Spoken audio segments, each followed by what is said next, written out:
Hey, it's your boy Gpac with Shot Right. Please don't forget to hit that like, share, subscribe button. Quit being so petty. It ain't nothing but to punch a button. It ain't like y'all giving me no money or nothing, but I would like to start making some.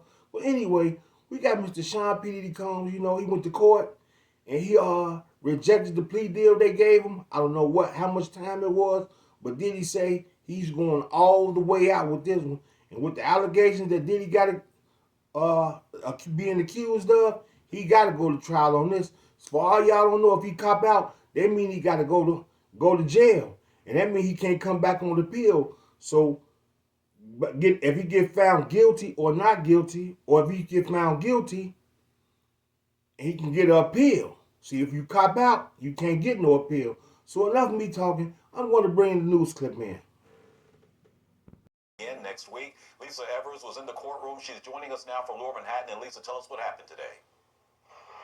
Well, Antoine, this was the final pre-trial conference before the actual trial gets underway, officially beginning with the jury selection on Monday, this coming Monday. Now, Diddy was in court today. He was wearing the tan MDC inmate uniform, even though the judge gave him permission for when the trial starts to wear regular, what they're calling business casual, a button-down shirt, pants. He's allowed to have 5 button-down shirts, 5 pairs of pants, 5 pairs of socks, and 2 pairs of shoes, but without any shoelaces. Now, today what happened is the judge officially confirmed to him, through the prosecutors and his defense team, that he was offered a plea deal. The details were not specified in court, but he was offered a plea deal to make this whole case go away. But Diddy stood up through the entire reading and this entire process of back and forth with the judge and the prosecutors and the defense team, and said that he understood what he was doing. He did not want the plea deal, and that he was officially rejecting it. So that was one thing in terms of the plea deal. That was very important.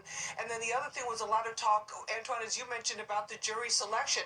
Now, all this week, there has been pre-selection of jurors, and I've learned exclusively from sources close to the process that there were 700 jurors that walked through those doors that you see right behind me, filling out these questionnaires, very detailed questionnaires of anywhere up to 70 questions about their fitness to serve on that jury.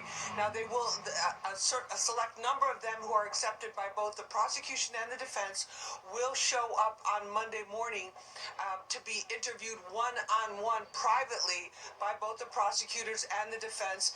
And Diddy's defense team asked, can he please be there for that?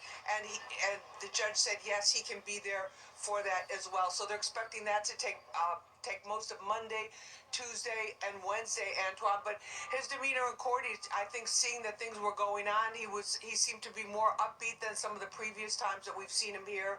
His hair is salt and pepper now, which may surprise a lot of people who are used to seeing it just being solid black. And also, too, I saw him for the first time since I've been there in court, actually pull out reading glasses to look at documents that were handed to him by his defense attorneys. Lisa, we know that you... Excuse me, we're blowing, all the pollen is blown around here, sorry. No, Lisa, I'll make this one quick, the second question. Was any family members there supporting him? No, they weren't. They're still expected to show up when the actual trial, the opening statements get underway on May 12th. But there was one of his supporters, a music producer from Harlem called Charlucci Finney. We caught up with him as he was coming out of court. He was wearing a Free Puff sweatshirt, but when he was inside the courtroom, he had it covered up. But when he got outside, I spoke with him, like, why was he there? Because it's very rare to see anybody other than family there on Diddy's side supporting him, and here's what he had to say. What made you come here to support Puff? I'm supporting Puff because he's innocent, and I'm wholeheartedly believing his innocence, and I knew he's innocent. So, well, you said you know he's innocent. 1,000%. Now, the judge also warned both sides, both the prosecution and the defense, that he was going to be very, very strict about public statements being made moving forward, especially on the eve of this trial beginning. And he seems very determined to keep this on schedule, which so far it has been, to keep it moving through. He said, I know it's ambitious to try to get this jury picked, but the jury selection is very, very critical. All they need is 12 jurors and 6 alternates, a total of 18 people out of this final 145 that made it past that first round was 700. But that's the latest here from federal court. I'm Lisa Evers, Fox 5 News. Antoine, back to you. So y'all heard it. Diddy have it's salt and pepper. You can't get a hold of that Miss Clairol down no more. You know, he ain't got the waves going on. You know, he got his reading glasses on, you know. His vision kind of blurry. So, you know, they said out of 700 people, they picked 145 jurors. They got to break it all the way down to 18 people. So that's a lot of people. So Diddy must know there's some loophole this case he could jump through. Everybody. All cases have a loophole that you can jump to, that you can weasel and wiggle your way up out of. You know, Diddy has nothing but the top defense. You know, he has all the money in the world to fight it, so that shouldn't be no problem. So there you have it. That's your boy Gpac from Chirac.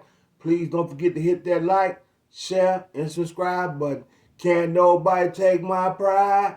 Can't nobody hold me down. Oh no, I got to keep on moving. Where your witness at? Where your statement at? Where the freak off tapes is that?